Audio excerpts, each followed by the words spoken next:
नमस्कार, मेरा नाम भावना बजाज है और मैं ह्यूमन राइट कमीशन और एनसीपीसीआर में कंसल्टेंट रही हूँ।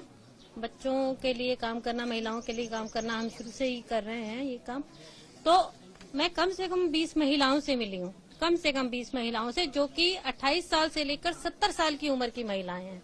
जो 70 साल की महिलाएं हैं वो आंखों में पानी लिए हुए कोने में खड़ी हुई थी, जिनको मैंने बुलाया है कि बहन आपके साथ क्या हुआ है, आप कुछ बोलना चाह रही हैं और बोल नहीं रही हैं। तो उन्होंने, किसी ने अपनी बहू के बारे में बताया, किसी ने अपनी बेटी के बारे में बताया।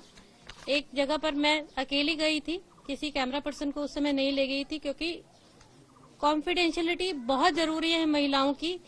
एक महिला जिसके बारे में पता चला है, उसके चेहरे पर हम पूरे चोट के निशान देख कर आए हैं।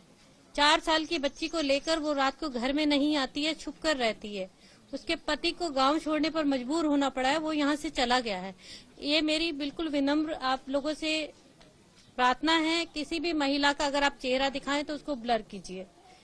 रात को वो बुलाते हैं, महिलाओं को बुलाते हैं, खूबसूरत जवान महिलाओं को बुलाते हैं, बुजुर्ग महिलाओं को धमकाते हैं, बच्चों को उठा लेने की धमकी देते हैं। ज्यादातर जो नाम आया है, जितनी महिलाओं ने लिया है, वो शिबू हाजरा का नाम लिया है। मैक्सिमम महिलाओं के मुंह से हमने वो नाम सुना है।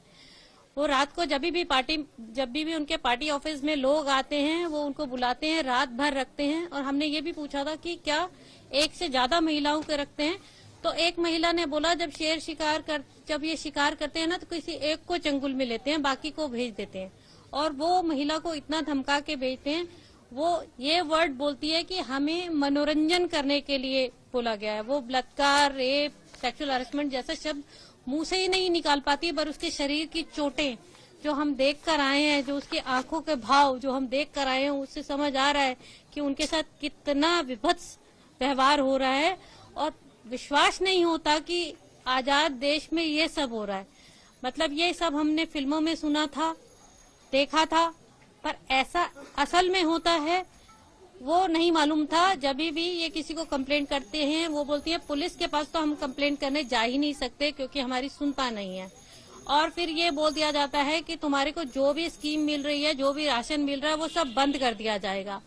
अब आप सोचिए, हम शहरों में रहते हैं, हमारे सुनकर रोंगटे खड़े हो जाते हैं। ये महिलाएं कैसे वो भुगत रही थी। और मैं बिल्कुल दिल से इन महिलाओं को धन्यवाद देना चाहती हूँ, शाबाशी देना चाहती हूँ। मैंने उनको यही बोला है कि आप लोग एकजुट रहिए। अब आप बाहर निकल आई हैं, कम से कम आपकी अगली जनरेशन बच जाए। और इस पर जो भी आप बोल रही हैं, उस पर एक मत रहिए। वो बोले कि 5 महिलाओं ने स्टेटमेंट दिया है। मैंने बोला अगर 5 ने भी दे दिया, वो 5 भी हिम्मत करके आगे आ जाती हैं उन 20 से। ये 20 तो यहाँ मुझे मिली हैं, जाने अभी तो जहाँ 144 है वहाँ हम गए नहीं हैं। तो वो कितनी वो संख्या होगी। अगर 5 भी खड़ी होकर स्टेटमेंट दे देती है तो मेरे को लगता है कि मैं उनको दिल से सैल्यूट करूंगी। Thank you.